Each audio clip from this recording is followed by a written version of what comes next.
기아 타이거즈는 2025-2026 FA 시장에서 최대 6명의 선수가 자격을 얻게 된다. 해당 선수들은 양현종, 이준영, 조상우, 한승택, 박찬호, 그리고 최원준이다. 이들 중 최원준은 유일하게 20대 선수라는 점이 눈에 띈다. 1997년생인 최원준은 2026년에도 만 29세다. FA 시장에서 전통적으로 나이를 불문하고 20대 선수들이 높은 평가를 받아온 점을 고려하면 1년 후 최원준의 가치는 상당히 높아질 것으로 예상된다. 그는 외야수 중에서도 최고 수준의 인기를 누릴 가능성이 크다. 최원준은 홈런 생산력은 다소 부족하지만 평균 이상의 정확성과 이루타를 만들어내는 능력을 지녔다. 발이 빠르고 수비력도 수준급이다. 세부적으로 분석하면 리그 내에서 노 1위라 할 만한 항목은 없으나 파워를 제외한 나머지 능력은 모두 상위권이다. 부족한 부분이 거의 없다. 이런 선수가 FA 계약 첫 시즌에도 20대라는 점은 상당한 강점이다. 게다가 앞으로 몇 년간 FA 시장에 20대 외야수가 풍부할 것 같지는 않다. 올해 성적에 따라 최원준의 시장 가치가 급등할 가능성도 크다.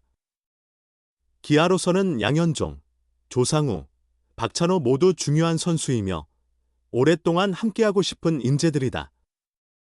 하지만 시장의 수요와 공급 상황에서 선택이 불가피해진다면 최원준은 반드시 지켜야 할 선수로 보인다. 기아 외야진의 선수층은 나쁘지 않다. 그러나 나성범은 이제 나이가 적지 않은 상황이다. 이런 조건에서 최원준을 제외하면 20대 외야수 중 두드러지게 성장한 선수가 없다. 이범호 감독은 2025 신인 드래프트 3라운드에서 지명한 박재현에게 기대를 걸고 있지만 그는 아직 신인일 뿐이다. 이호성은 30대 초반, 주전급 백업 이창진은 30대 중반을 넘어섰다. 이러한 현실을 고려할 때 기아가 1년 후 최원준을 놓치는 것은 상상하기 어렵다. 이 때문에 이번 연봉 협상에 관심이 쏠리는 것도 사실이다. 최원준은 상무에서 군 복무를 마치고 돌아온 2023 시즌 67경기에서 타율 0.25, 1홈런, 23타점, OPS 0.671을 기록하며 기대에 미치지 못했다. 종아리 부상으로 시즌을 끝까지 소화하지 못한 것도 아쉬운 부분이었다. 하지만 2024 시즌에는 136경기에서 타율 0.292, 9홈런, 56타점, OPS 0.791을 기록하며 반등에 성공했다. 리그 최고 수준의 성적은 아니었지만 최원준다운 활약을 보여줬다는 점에서 의미가 깊다. 그는 2024 시즌에 연봉 2억 2천만 원을 받았고 이번 시즌에는 인상 요인이 충분하다. 예비 FA라는 점을 고려하면 그의 연봉 인상폭이 주목된다. 기아의 페이롤 사정이 빠듯해 큰 폭의 연봉 상승은 어려울 것이라는 관측도 있다. 그러나 분명한 것은 최원준이 20대 예비 FA라는 점이다. 그가 겨울을 따뜻하게 보낼 선수라는 데는 이견이 없다. 태수영이 떠난 자리.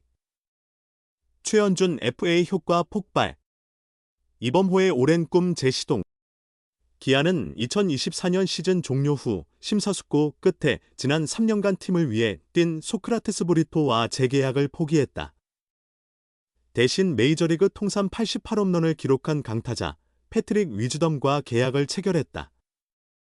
한국 시리즈 2연패를 위해 약점인 1루 보강이 필수적이라 판단했다. 외국인 타자들은 긴 슬럼프만 없다면 주전 자리를 보장받는 편이다. 연간 10억 원 이상을 투자한 선수를 벤치에 앉혀둘 팀은 드물다. 기아는 외야수가 나가고 내야수가 들어온 만큼 해당 포지션의 국내 선수들이 희비가 엇갈릴 수밖에 없다. 특히 1루 쪽 선수들의 부담이 커진 반면 외야 선수들에게는 기회의 장이 될 수 있다. 기아는 오랜 기간 외야수로 활약하다 지난해 팀 사정으로 1루에 배치된 이우성을 다시 외야로 복구시키는 방안을 검토 중이다. 이는 자연스러운 흐름이다. 여기에 지난 2년간 햄스트링 부상에 시달린 나성범이 2025년에는 정상 컨디션으로 출전할 것을 기대하고 있다.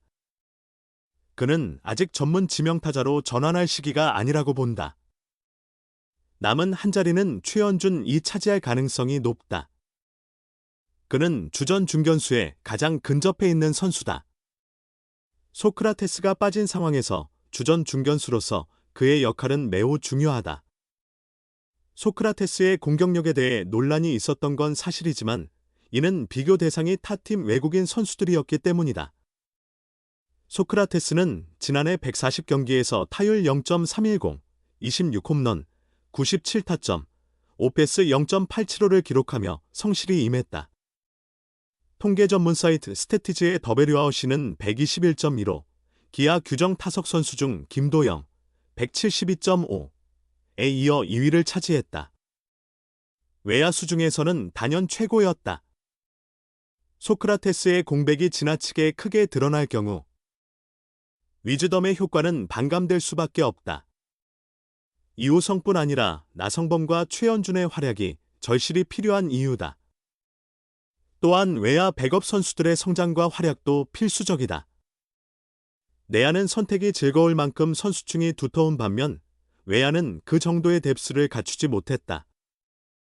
결국 최연준이 공격과 수비 모두에서 외야의 중심을 잡아줘야 한다. 이는 부담스러운 상황일 수 있지만 2025년 시즌 종료 후 FA 자격을 얻게 되는 최연준에게는 기회로 작용할 수 있다. 소크라테스가 있었을 때는 상황에 따라 주전에서 빠질 가능성도 있었지만 이제는 무조건 주전으로 활약해야 할 위치에 놓였다.